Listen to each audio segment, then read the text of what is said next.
Saya ingin merakamkan setinggi tahniah kepada kerajaan atas inisiatif penambahan kuota guru kafar sebanyak 1,500 orang selaras dengan tuntutan pendidikan fardu ain untuk anak-anak. Tambahan pula sumbangan khas 500 juga diberikan sebagai tanda penghargaan yang sangat bermakna.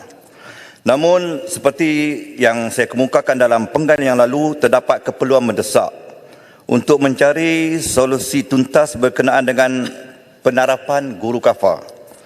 Pemangku Raja Perlis, Tuanku Syed Faizuddin Putra Jamaluddin, ampun Tuanku, juga telah bertitah bahawa guru kafar perlu dilatih dengan modul latihan terkini dan metodologi pengajaran yang berkesan, termasuk penggunaan teknologi dalam proses pengajaran untuk memastikan keberkesanan pengajaran kafar dalam kemenjadian murid. Soalan saya, apakah usaha kerajaan untuk memastikan titah pemangku Sultan Perlis dapat dipenuhi dengan menyediakan modul latihan dan kaedah pengajaran yang berkesan kepada guru-guru ini? Di samping itu, dengan peningkatan kos sara hidup yang semakin membebankan, allowance yang ada kini jelas tidak mencukupi. Sudah tiba masanya guru kafar diberikan skim gaji yang setaraf dengan penjawatan tetap dan pencen, seperti yang dinikmati oleh guru-guru di Kementerian Pendidikan dengan pelbagai kelebihan. Cadangan ini sejajar dengan pengumuman peningkatan kadar gaji minimum daripada RM1,500 kepada RM1,700 sebulan yang berkuasa mulai 1 Februari 2025 nanti. Mungkin ada yang akan menyentuh isu tentang nilai kerja yang tidak sepadan. Namun pada peringkat awal, pertimbangan untuk memberikan penjawatan tetap dengan peningkatan waktu pengajaran serta penyediaan alat pengajaran yang mencukupi adalah wajar. Nilai allowance yang rendah akan merencatkan semangat mengajar guru kerana mereka terpaksa mengimbangi komitmen kerja lain di luar.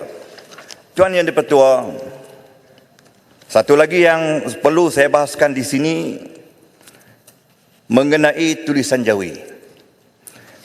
Tulisan Jawi merupakan simbol dan warisan kebudayaan bangsa Melayu yang telah dipraktikkan sejak awal kurun ke-13 Masihi di tanah Melayu.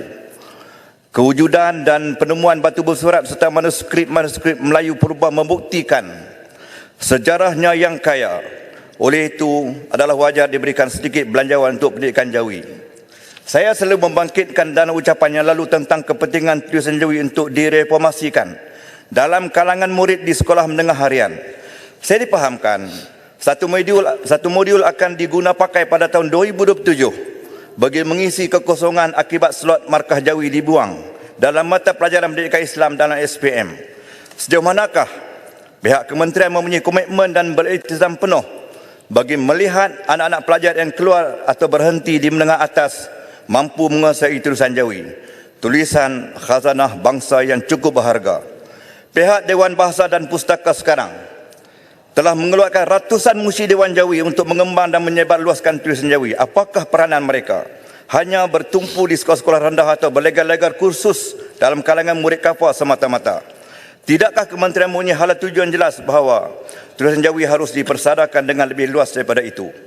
Saya cukup berbangga apabila melihat dalam media sosial seorang guru bukan Melayu mengajar tulisan Jawi di Sabah.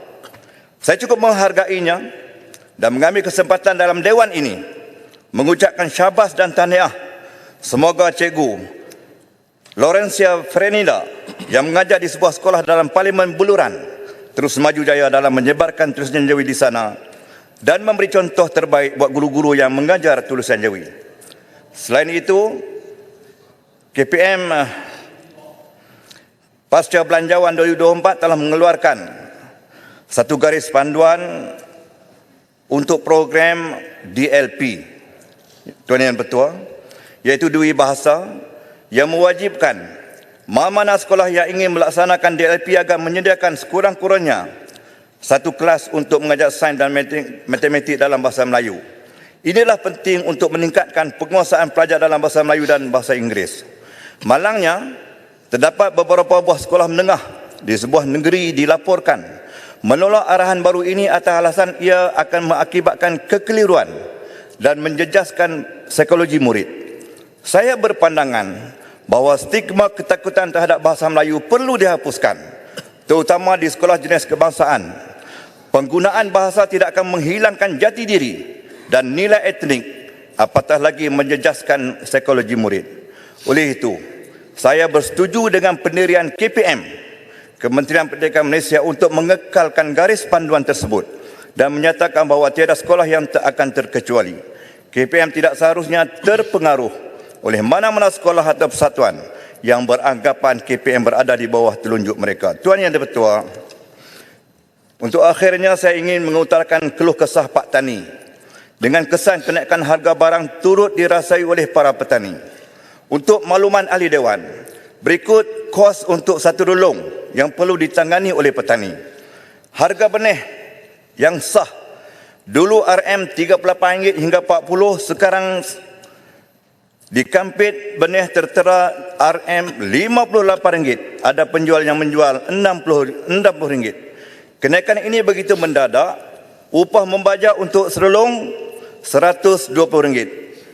Serelung perlu dibajak 3 kali, bermakna kos membajak RM360.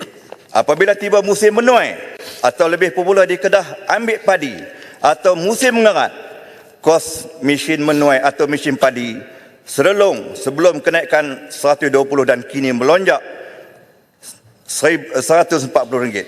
Kos pengangkutan dari sawah ke kilang untuk dijual dulu RM25 satu tan, sekarang turut melonjak ke RM40 satu tan.